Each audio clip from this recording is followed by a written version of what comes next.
ಎಲ್ಲರೂ ಹೆಂಗದಿರಿ? ಚಲೋ ಅದಿರಲ್ಲ? ಎಸ್, ನಾನು ಮಸ್ತ್ ಅದೀನಿ ರೀ. ಇವತ್ತೊಂದು ಲಾಗ್ ಮಾಡಕ್ಕೆ ಬಂದೀನಿ ರೀ. ನಾನು ಎಲ್ಲಿ ಬಂದೀನಪ್ಪ ಅಂದರೆ ಬಿಳ್ಗಿ ಬಂದೀನಿ ರೀ. ಬಿಳ್ಗಿ ತಾಲೂಕಿನಾಗ ಇಲ್ಲೇ ಒಂದು ಚಿಕ್ಕ ಸಂಗಮ ಅಂತ ಒಂದು ದೇವಸ್ಥಾನ ಐತ್ರಿ. ಈ ದೇವಸ್ಥಾನದ ವಿಶೇಷ ಏನಪ್ಪ ಅಂತಂದರೆ, ಇದು ಘಟಪ್ರಭಾ ಮತ್ತು ಕೃಷ್ಣ ಎರಡು ನದಿಗಳ ಸಂಗಮ ಅಂತೇಳಿ ಇದಕ್ಕೆ ಚಿಕ್ಕ ಸಂಗಮ ಅಂತ ಕರೀತಾರೆ ರೀ. ಆಮೇಲೆ ಇಲ್ಲಿ ಸಂಗಮನಾಥ ದೇವಸ್ಥಾನ ಭಾಳ ಚಂದ ಐತಿ.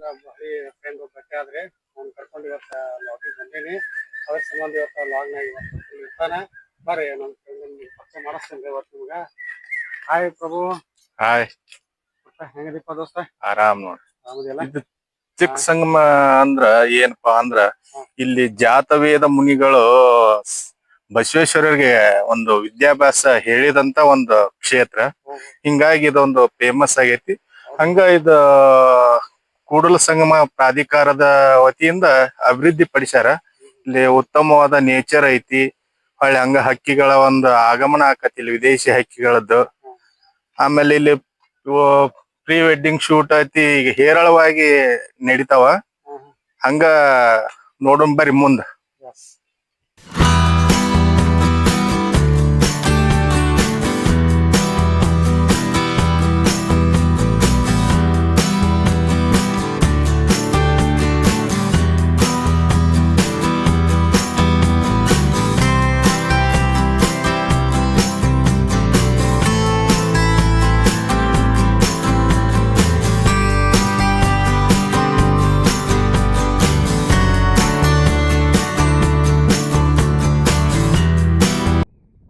ನೀವೇನಾರ ಈ ಸಂಗಮನಾಥ ದೇವಸ್ಥಾನಕ್ಕೆ ಬರೋರಿದ್ರೆ ಅಂದ್ರೆ ಬಾಗಲಕೋಟೆಯಿಂದ ಬರ್ಬೇಕಾದ್ರೆ ಗದ್ನಿಕೇರಿ ಕ್ರಾಸಿಂದ ಬೆಳಿಗ್ಗೆಯಿಂದ ಬಾಡಗಂಡಿಯಿಂದ ಗಿರಿಸಾಗರ ಮೇಲೆ ಚಿಕ್ಕ ಸಂಗಮಕ್ಕೆ ಬರ್ಬೋದು.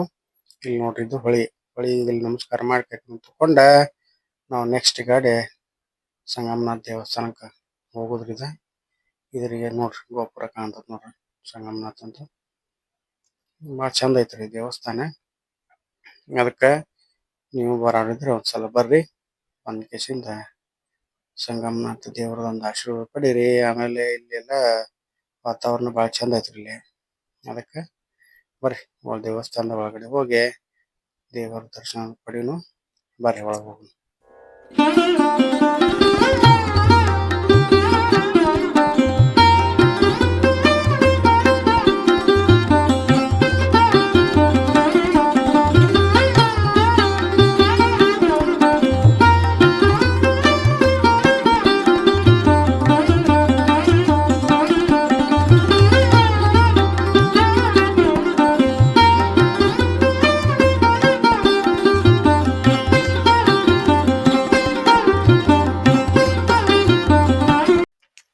ಆಮೇಲೆ ಇಲ್ಲಿ ಏನ್ ಕಾಣಿಸ್ತಲ್ರಿ, ಇದು ವೀರಭದ್ರೇಶ್ವರ ದೇವಸ್ಥಾನ ರೀ.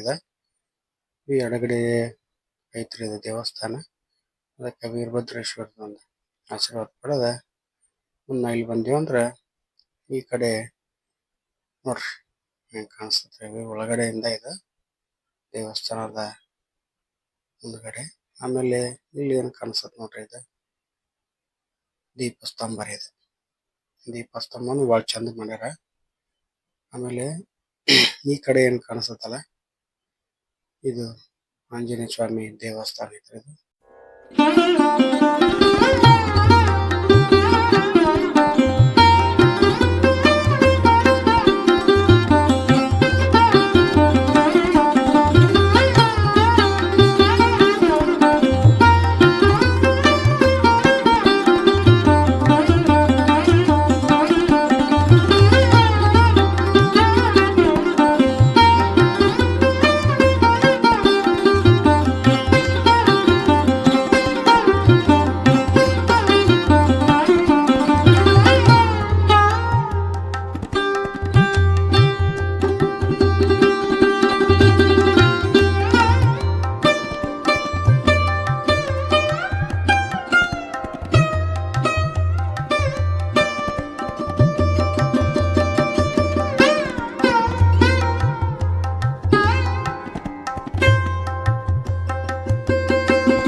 ಈಗ ನಾವೀಗ ಸಂಗಮೇಶ್ವರ ದೇವ್ರದೊಂದು ಪೂಜೆ ಟೈಮ್ದಾಗ ಬಂದೀವಿ.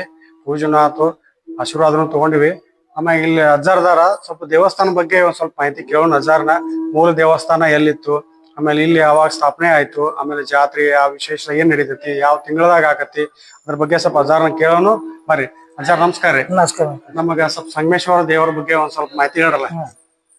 ಇದು ಮೂಲ ದೇವಸ್ಥಾನ ಈ ಗುಡಿಯಿಂದ 6 ಕಿಲೋಮೀಟರ್ ಒಳಗ ನೀರಾಗೈತ್ರಿ. ಹೌನ್ರಿ. ಇದು 12ನೇ ಶತಮಾನದಾಗ ಗುಡಿ ಆಗಿತ್ರಿ ಇದು.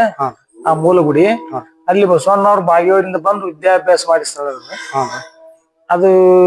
ಇದು ಆಲ್ಮಟ್ಟಿ ಹಿನ್ನೀರಿನೊಳಗ ಮುಳುಗಡೆ ಆಗಿ ಇದು 2012ರಾಗ ಇದು ಗುಡಿ ಸ್ಥಾಪನೆ ಆಗಿದ್ರಿ. ಅದಕ್ಕಿಂತ ಮೊದಲು ಒಂದ್ 3 ವರ್ಷ 4 ವರ್ಷ ಕಟ್ಟ್ಯಾರ. ಹಿಂಗಾಗಿ ಅದು ಮುಳುಗಡೆ ಆದ ಸಂಬಂಧ ಹೊಸಾದ ಸ್ಥಾಪನಾ ಮಾಡಿದ್ರಿ. ಈಗ ಅಲ್ಲಿ ಮಾಡ್ತಕ್ಕಂಥ ಜಾತ್ರೆಗಳೆಲ್ಲ ಇಲ್ಲಿ ಮಾಡಕತ್ತಾರ. ಇಲ್ಲಿ ಏನಂತಂದ್ರ ಈಗ ಜಡರಾಮ್ ಕುಟ್ಟಿಯಿಂದ ಕಳ್ಸ ಬರ್ತೈತ್ರಿ. ಮತ್ತ ಇಲ್ಲಿ ಹಗ್ಗೂರಿಂದ ಹಗ್ಗ, 3 ಮುಟ್ಟಿಂದ ಆರತಿ, ಹಿಂಗ ಮುತ್ತೊತ್ತಿಂದ ಮಾಲಿ, ಹಿಂಗೆಲ್ಲಾ ಮೊದಲಿನೇನ ಇವು ಅದಾವ್ರಿ ಬಾಬುಗಳು, ಅವೆಲ್ಲಾ ಮತ್ತ ಇಲ್ಲಿ ಮಾಡಕತ್ತಾರ. ಈಗ ಇಲ್ಲಿ ಸುತ್ತಮುತ್ತ ಎಲ್ಲಾ ಇಲ್ಲಿ ಗಿರ್ಸಾಗರ, ಬೀಳಿಗಿ, ಹೊನ್ನಾಳಿ ಈ ಗ್ರಾಮದ ಭಕ್ತರು ಕಾಯಂ ಇಲ್ಲಿ ಬರ್ತಾರ. ಆಮೇಲೆ ಯಾವ ತಿಂಗಳದಾಗ ಜಾತ್ರೆ ಇದು ದೌಂಡುಣ್ಣಿ ಅಂದ್ರೆ ಏಪ್ರಿಲ್ ಅಥವಾ ಮಾರ್ಚ್ ಇದಾಗ ಬರ್ತದೆ. ಮಾರ್ಚ್ ಏಪ್ರಿಲ್ ರಥೋತ್ಸವ ಆಕತ್ರಿ. ರಥೋತ್ಸವ ಆಗುತ್ತೆ. ಸುತ್ತಮುತ್ತ ಹಳ್ಳಿಯಿಂದ ಎಲ್ಲಾ ಜನ ಬರ್ತಾರೆ. ಇಲ್ಲಿ ಅಂತಿಲ್ಲ, ಎಲ್ಲಾ ಕಡೆಯಿಂದ ಬರ್ತಾರೆ. 5 ದಿನ ಜಾತ್ರೆ ಆಗತ್ರಿ. 5 ದಿವಸ ಜಾತ್ರೆ ಮಾಡ್ತಾರೆ. ಒಂದಿನ ರಥೋತ್ಸವ, ಒಂದಿನ ಇದು ಇರತ್ರಿ, ಎಡಿ ಕೊಡು ಅಂತೇಳಿ, ಒಂದಿನ ಕುಸ್ತಿ, ಒಂದಿನ ಇವು ಕಡಿಮೆ ಕಾಳಗ ಅಂತೇಳಿ ಹಿಂಗ 4-5 ದಿನ ಕಾರ್ಯಕ್ರಮ ಹಾಕವ್ರಿ. ಆಮೇಲೆ ದೇವಸ್ಥಾನದ ಬಗ್ಗೆ ಇಷ್ಟೆಲ್ಲಾ ಮಾಹಿತಿ ನಮ್ಗೆ ಹೇಳಿದ್ರಿ. ಆಮೇಲೆ ಉಳ್ಕಿ ದಿವ್ಸ ಜಾತ್ರೆ ಇಲ್ಲದ ದಿವ್ಸನ್ಯಾಗ ಸೋಮವಾರ ಈ ತರ ಏನ್ ಸೋಮವಾರ ಜನ ಬರ್ತಾರ್ರಿ. ಸೋಮವಾರ ಬರ್ತಾರ. ಮತ್ ಹಿಂಗ ಇವು ಅಮಾವಾಸ್ಯೆ ಎತ್ತರು ಕಾಯಂ ಬರ್ತದ ನಮ್ಗೆ. ಆಮೇಲೆ ಮದ್ವೆಗಳು ಎಲ್ಲ ಆಗ್ತಾವ. ಮದ್ವೆಗಳು ಹಾಕವ್ರಿ. ಮತ್ತೆ ಈ ಶ್ರಾವಣದಾಗ ವಿಶೇಷವಾಗಿ 1 ತಿಂಗಳ ಕಂಟಿನ್ಯೂ ಅಭಿಷೇಕ ಇರ್ತಾವ್ರಿ. ಶ್ರಾವಣ ಮಾಸದಾಗ ಅಭಿಷೇಕ ಇರ್ತಾರ. ಶಿವರಾತ್ರಿ ಒಳಗ ಇವು ಲಕ್ಷ ಬಿಲ್ವಾರ್ಚನೆ ಇರ್ತೈತ್ರಿ. ಮತ್ತ ಸಂಕ್ರಮಣಕ್ಕ ಲಕ್ಷ ಗಂಟೆ ಜನ ಇಲ್ಲಿ ಸ್ನಾನಕ್ ಬರ್ತಾರ. ನದಿ ನೀರ್ ಇರ್ತೈತ್ರಿ ಅವಾಗ. ಜಾತ್ರೆಗಂತೂ ಮಾಮೂಲಿ ಲಕ್ಷ ಗಂಟೆ ಜನ ಕೂಡತ್ರಿ, ತೇರ್ ಇರ್ತೈತ್ರಿ. ನೋಡ್ರಿ, ಈಗ ದೇವಸ್ಥಾನದ ಬಗ್ಗೆ ಏನಂತ ನಮ್ಗೆ ಇಷ್ಟೆಲ್ಲ ಅಜ್ಜಾರ ನಮ್ಗೆ ಹೇಳಿದ್ರು. ವಿಶೇಷತೆ ಏನೈತಿ, ಜಾತ್ರೆ ಯಾವಾಗ ಮಾಡ್ತಾರ, ಸಂಗಮ ಅಂತಂದ ಭಕ್ತರು ಇವ್ರು ಕಾಯಂ ದಾಸೋಗ ಇವ್ರು ನಡೆಸ್ತಾರ. ಅಮಾವಾಸ್ಯೆ ದಿವಸ ಎಲ್ಲ ಅನ್ನ ಪ್ರಸಾದ ಇರ್ತೈತಿ, ದಾಸೋಗ ಇರ್ತೈತ್ರಿ.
ಈ ಲಾಗ್ನಾಗ ಸಂಪೂರ್ಣ ಮಾಹಿತಿ ಕೊಟ್ಟಿನಿ ಅಂತ ಹೇಳಿ ನಾ ತಿಳ್ಕೊಂತೀನಿ. ಆಮೇಲೆ ನನ್ನ ಚಲನ್ ಯಾರು ಹೊಸದಾಗಿ ನೋಡಾಕತ್ತೀರಿ ಅವರು ಲೈಕ್ ಮಾಡ್ರಿ, ಶೇರ್ ಮಾಡ್ರಿ, ಸಬ್ಸ್ಕ್ರೈಬ್ ಮಾಡ್ರಿ. ಯಾಕಂದ್ರೆ ನೀವು ಮಾಡೋ ಕಮೆಂಟ್ ಲೈಕ್ದಿಂದ ನನಗೆ ಒಳ್ಳೊಳ್ಳೆ ವಿಡಿಯೋಗಳು ಮಾಡಕ್ ಒಂದು ಹುಮ್ಮಸ್ ಬರ್ತೈತಿ. ಅದಕ್ಕಾಗಿ ಎಲ್ಲರೂ ದಯಮಾಡಿ ಲೈಕ್ ಮಾಡ್ರಿ, ಶೇರ್ ಮಾಡ್ರಿ, ಸಬ್ಸ್ಕ್ರೈಬ್ ಮಾಡ್ರಿ. ಆಮೇಲೆ ನಿಮ್ಮ ಅನಿಸಿಕೆಗಳನ್ನ ಕಮೆಂಟ್ ಮಾಡ್ರಿ.